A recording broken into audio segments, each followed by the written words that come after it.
คือเห็บหมัดลาลาลาปรสิตตัวร้ายภายนอกภายในตัวกลมตัวตื่นโรคภัยไล่เลื่อนพยาธิดักแด้ตัวโตตัวอ่อนหากว่าเป็นอย่างนี้มันคงไม่ดีเป็นแมวลำบากจังเลยรู้ไหมเดินไปซ้ายขวาไม่เคยวางใจแบบนี้ต้องบอดฟอร์แคสแล้วนะกังเฟอร์บอดก็มองไม่เห็นสิพี่ซ่าคนละบอดแล้วอ๋อเหรอไม่รู้อ่ะไม่ใช่บอดอ๋อหลอดฟอร์ครับตัวเดียวเอาอยู่หลอดเดียวยศล้อสบายหายห่วงหลอดฟอร์ครับยศแล้วทีเดียวก็ผม20 ชนิดเลย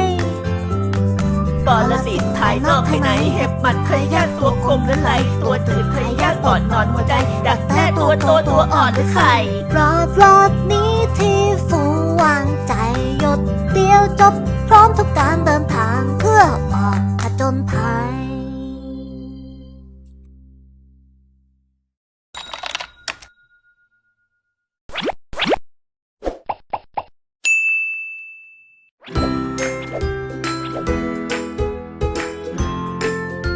โบโบบีบี้เอาอีกแล้วพากันออกไปโซนข้างนอกทั้งพี่ทั้งน้องแล้วก็กลับมาคันมาหอบอย่าคิดเอาเองบางครั้งสิ่งที่เห็นอาจไม่ใช่สิ่งที่เป็นเพราะที่จริงแล้วน้องโบโบที่คันเพราะกำลังติดเชื้อโรคผิวหนังจากปรสิตและบีบี้ที่หอบเพราะเป็นโรคจากพยาธิหนอนหัวใจและผอมจากการติดพยาธิภายในปกป้องเขาไว้ก่อนด้วยสเปกตราฟาด็อกที่ปกป้องครบทั้งภายในภายนอกครอบคลุมทั้งเห็บหมัดไรขี้เรื้อนพยาธิหนอนหัวใจและพยาธิภายในอื่นๆรวม11 ชนิดในเม็ดเดียวนี่แม็กกี้ก็เริ่มโตแล้วเนาะน่าจะต้องสั่งอะไรมาป้องกันมาเดี๋ยวแม่สั่งให้นะลูกเดี๋ยวอย่าเข้าใจไปเองว่าสำหรับน้องจะใช้ยาอะไรก็ได้จะทำอะไรต้องระวังควรปรึกษาสัตวแพทย์และเลือกปกป้องเขาไว้ก่อนด้วยสเปกตราฟาด็อกที่ปลอดภัยครบทุกด้านสำหรับลูกสุนัขและสุนัขทุกวัยรวมถึงทุกคนในครอบครัวด้วยปริมาณยาที่สัตวแพทย์แนะนำปกป้องเต็มประสิทธิภาพตลอดเดือน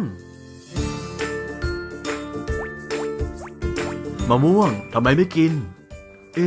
หรือเราให้ไปแล้วนะแต่จำได้ว่า 2-3 เดือนแล้วนะที่ไม่ได้ให้ยาเดี๋ยวเดือนหน้าค่อยให้ละกันเรื่องแบบนี้อย่านึกเอาเองเพราะถ้าลืมแล้วขาดการปกป้องไว้นานอาจเป็นอันตรายต่อน้องหมาควรเลือกปกป้องด้วยสเปกตราฟาด็อกที่ครบทุกความสะดวกให้คุณได้สบายใจสะดวกครบด้วยเม็ดเคี้ยวที่ป้อนง่ายและจำง่ายปกป้องเต็มประสิทธิภาพแค่เดือนละครั้งปกป้องครบจบในเม็ดเดียวสเปกตราฟาด็อก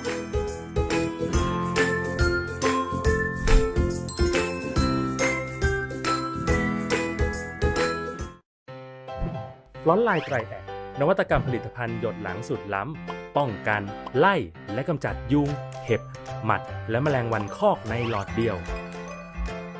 รับน้องหมาแสนซนตัวใหม่มาเลี้ยงเฝ้าดูแล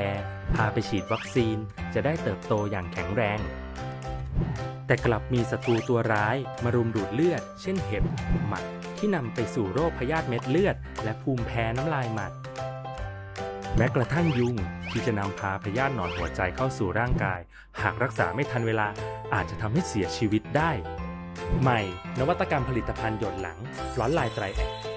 ด้วยประสิทธิภาพการออกฤทธิ์ของฟิปโพนิลและเพอร์เมทรินประสานพลังในการป้องกันไล่และกำจัดยุงเห็บหมัดและแมลงวันคอกสามารถออกฤทธิ์ในการป้องกันและกำจัดได้อย่างรวดเร็วจึงสามารถช่วยลดโอกาสในการติดโรคจากเห็บหมัดและแมลงดูดเลือดได้โดยมีงานวิจัยรับรองลดการติดพยาธิเม็ดเลือดเออริเคียเคนิสได้มากถึง 75% และบาบิเซียเคนิสได้มากถึง 87.5%ฟิปโพนิลออกฤทธิ์ต่อระบบประสาทเมื่อเห็บหมัดสัมผัสจะทำให้ชักเกร็งและตายเพอร์เมทรินออกฤทธิ์ในการไล่ยุงและแมลงวันคอกผ่านระบบรับกลิ่นไล่เห็บหมัดโดยทำให้เกิดการระคายเคืองเมื่อสัมผัสที่สำคัญยังปลอดภัยเพราะฟอนต์ไลน์ไตรแอคไม่ซึมเข้าสู่กระแสเลือดโดยจะซึมเข้าสู่ชั้นผิวหนังไปยังต่อมไขมันและกระจายทั่วร่างกายเพียงหยดที่หลังคอใช้ได้ตั้งแต่น้องหมาอายุ8 สัปดาห์น้ำหนักมากกว่า2 กิโลกรัมห้ามใช้ในแมว เพียงเท่านี้น้องหมาแสนสนของเราก็ออกไปวิ่งเล่นข้างนอกได้อย่างอิสระและปลอดภัยจากศัตรูตัวร้าย